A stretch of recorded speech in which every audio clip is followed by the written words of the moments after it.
Welcome back to the show. Thanks again, guys. Welcome back. Like and subscribe. We appreciate you following us. So we're going to get into the whole Kim Kardashian, Pete Davidson, Kanye West drama. So this will be a quick little story. I'm not going to go into a 28-minute soliloquy here. So Pete Davidson is dating Kim Kardashian, as we all know.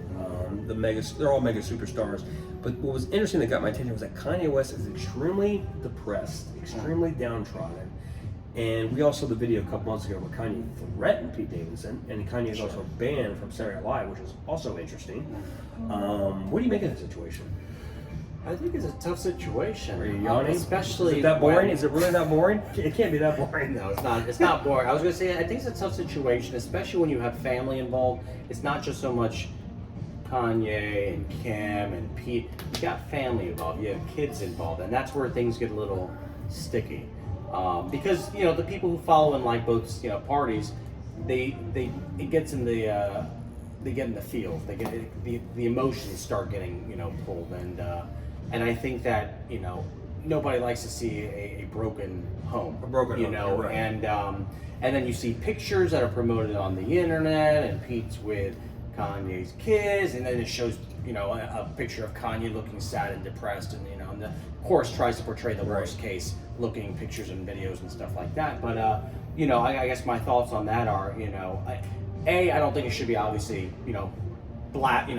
Let me say this, Robert, because here's my take on this, and I agree with what you're saying is Pete Davidson better be careful. I get it, he's a young guy, he's successful in New York and all that, and he's dating Kim, and he appears to be serious. But from Kanye's standpoint, you can, Kanye's crazy, but you know what, he is crazy and he's wild, but those are still his kids.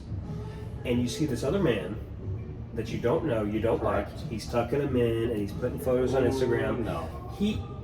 He is just testing it. I mean, to me, we talked a little bit about Oscar De La Hoya and Dana White and Jake Paul and everything. There's no other way. They're going to have to handle this in the ring. If they don't handle this in the boxing ring, it's going to get handled on the streets. Sure. And Pete Davidson thinks this is funny. He thinks he's a comedian. He doesn't take anything seriously. There's one thing that people take seriously, and that's their kids. Absolutely. So when he's 100%. Putting all these posts on there, it's not about even if it was Kevin Hart. Kevin Hart, 5'2", not a big intimidating guy.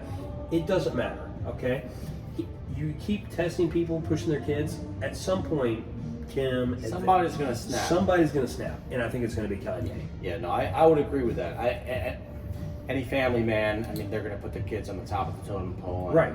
And like, who cares about the shoe line, the clothing line, the music? No. None of that matters. No. He's going to come over there. At the end of the day, like you always say that innate in that instinct, is to protect. Yeah. And that he's going to do everything in his power, whether that means that something bad might happen, whatever the case may be. But he's going to do what he needs to do as a man to protect his family, to protect his kids. So I agree with you there, and hopefully it never comes to that. I hope it doesn't, but I think it will. Just like you said, if Pete continues pushing him, there's only so much anger that can be built up before you pop. Right. And then hopefully we won't ever see that. Hopefully we don't see it next level. Thanks, guys. Like and subscribe. Appreciate it.